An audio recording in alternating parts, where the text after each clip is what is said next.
하나님 나라 복음을 살아가는 매일의 동행. 오늘 말씀은 다니엘 11장 20절부터 35절의 말씀입니다.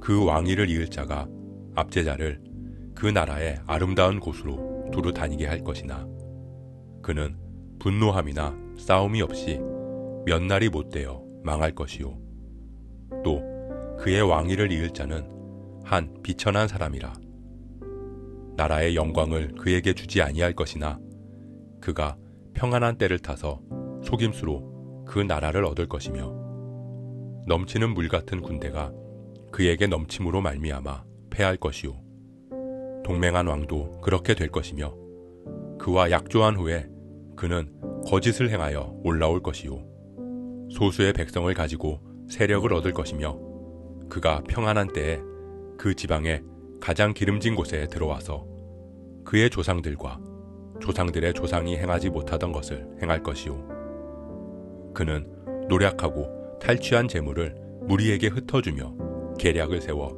얼마 동안 산성들을 칠 것인데 때가 이르기까지 그리하리라.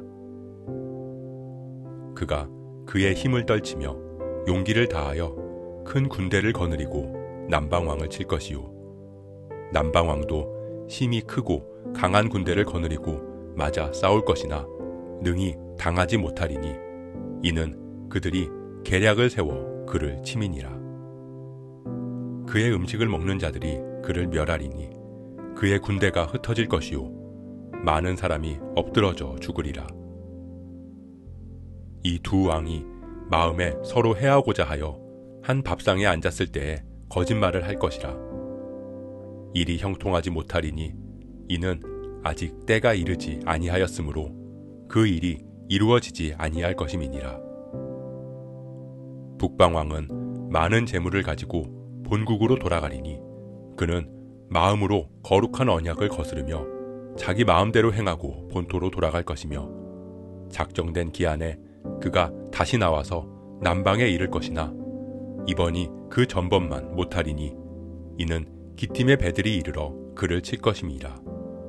그가 낙심하고 돌아가면서 맺은 거룩한 언약에 분노하였고 자기 땅에 돌아가서는 맺은 거룩한 언약을 배반하는 자들을 살필 것이며 군대는 그의 편에 서서 성소 곧 견고한 곳을 더럽히며 매일 드리는 제사를 폐하며 멸망하게 하는 가증한 것을 세울 것이며 그가 또 언약을 배반하고 악행하는 자를 속임수로 타락시킬 것이나 오직 자기의 하나님을 아는 백성은 강하여 용맹을 떨치리라.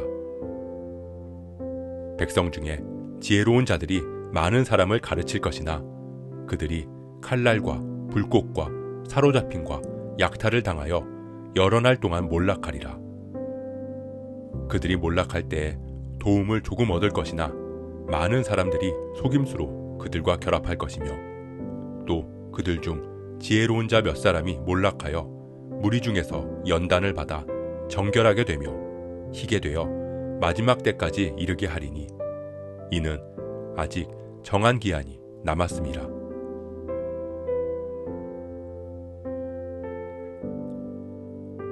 세상에 일어날 제국과 세력들에 대한 환상이 이어집니다. 하나님은 남방왕과 북방왕의 대결에서 한 인물에 대한 환상을 예언합니다. 그는 다니엘 8장에서 작은 뿔로 묘사된 왕 안티오쿠스 4세 에피파네스입니다. 북왕국 셀류쿠스의 왕인 안티오쿠스 3세는 로마와의 전쟁에서 패배하였습니다. 그리고 그의 차남은 로마의 볼모로 잡혀가서 14년간을 살게 되었습니다.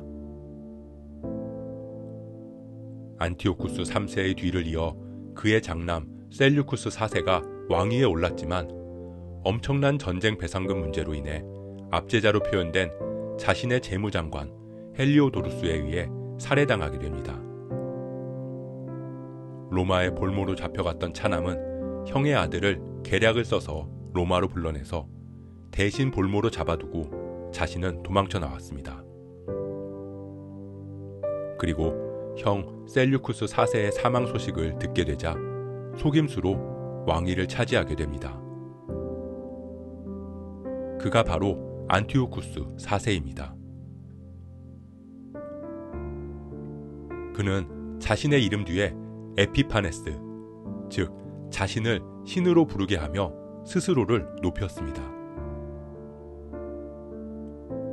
다니엘 7장에서는 그를 짐승의 10뿔 중에서 앞에 3뿔을 뿌리까지 뽑으며 세력을 얻었다고 표현하고 있습니다.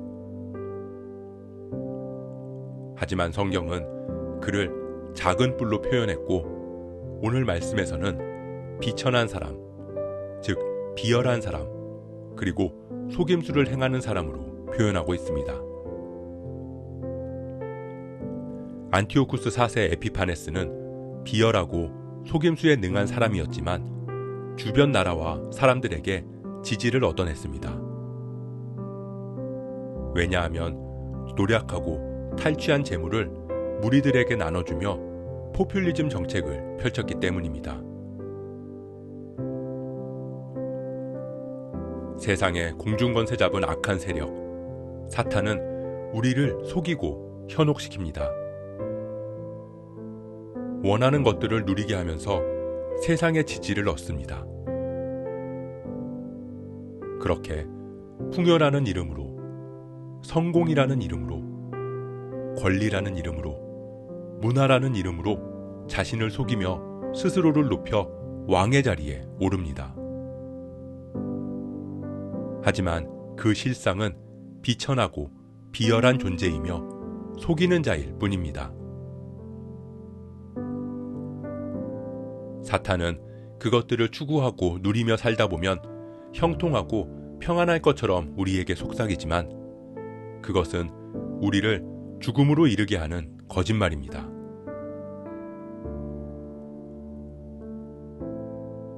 안티오쿠스 4세 에피파네스는 다시 이집트를 정벌하러 나섰지만 로마에 의해 수치스럽게 후퇴하면서 돌아오는 길에 예루살렘을 박해합니다.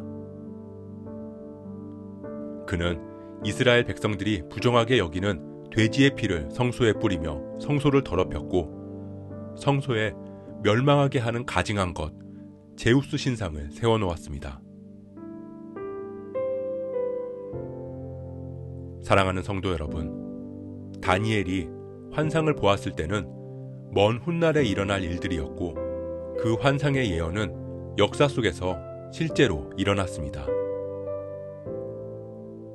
하지만 우리에게 주어진 하나님의 말씀은 단순한 역사 이야기가 아닙니다.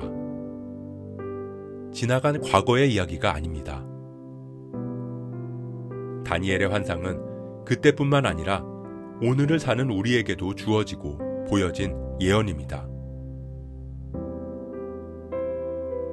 비천하고 비열한 자 안티오쿠스 4세 에피파네스. 공중권세를 잡은 그는 지금도 그리스도를 대적하고 있습니다. 그리고 그리스도인인 우리의 가장 거룩한 곳을 훼손하려고 할 것입니다. 스스로 왕의 자리에 올라서 우리를 달콤한 세상의 것들로 미혹하고 속입니다. 그렇게 우리 안에 멸망에 가증한 것들을 세우려고 할 것입니다. 그렇게 우리를 하나님의 언약을 떠나 타락과 멸망의 길로 이끌려고 할 것입니다. 그러나 오직 자기의 하나님을 아는 백성은 강하여 용맹을 떨치리라. 그러나 하나님을 아는 백성은 그 속임수를 분별할 수 있습니다. 하나님을 아는 백성은 그 유혹에 넘어지지 않습니다. 하나님을 아는 백성은 악한 세력에 강하고 담대하게 맞설 수 있습니다.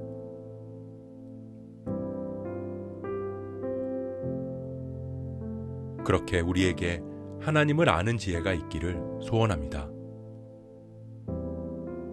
하나님을 아는 지혜로 전신갑주를 입은 우리 그리스도인들은 반드시 영적인 싸움에서 승리할 수 있음을 믿습니다.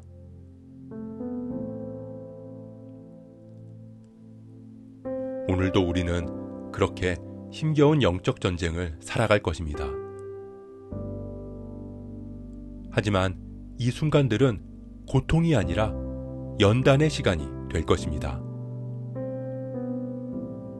그리고 마침내 그날이 되면 우리는 정금같이 희고 정결한 모습으로 하나님 앞에 서게 될 것입니다.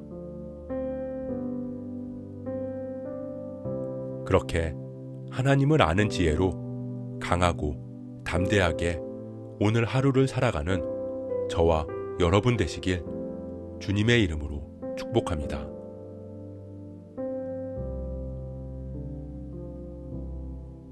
오늘 말씀 묵상하면서 기도함으로 마음에 새기겠습니다.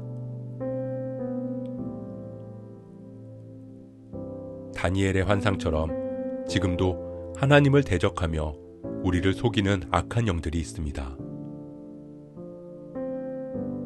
그렇게 비열하고 거짓된 사탄은 멸망으로 이끄는 가증한 것들을 우리 안에 세우려고 합니다. 그렇기에 우리에게는 하나님을 아는 지혜가 필요합니다. 하나님을 바르게 할 때 우리는 분별할 수 있고 담대하게 맞설 수 있습니다. 우리에게 하나님을 아는 지혜를 주옵소서. 그 지혜를 바르게 살아갈 수 있게 하옵소서. 그렇게 영적인 전쟁에서 승리하는 우리가 되게 하시고 마지막 때에 하나님 앞에 희고 정결한 모습으로 설 수 있는 우리가 되게 하옵소서. 오늘도 우리의 삶의 자리에서 승리하는 하루를 살아가게 하옵소서. 이 모든 말씀 우리 안에 늘 함께 하시는 진짜 왕 예수 그리스도의 이름으로 기도합니다.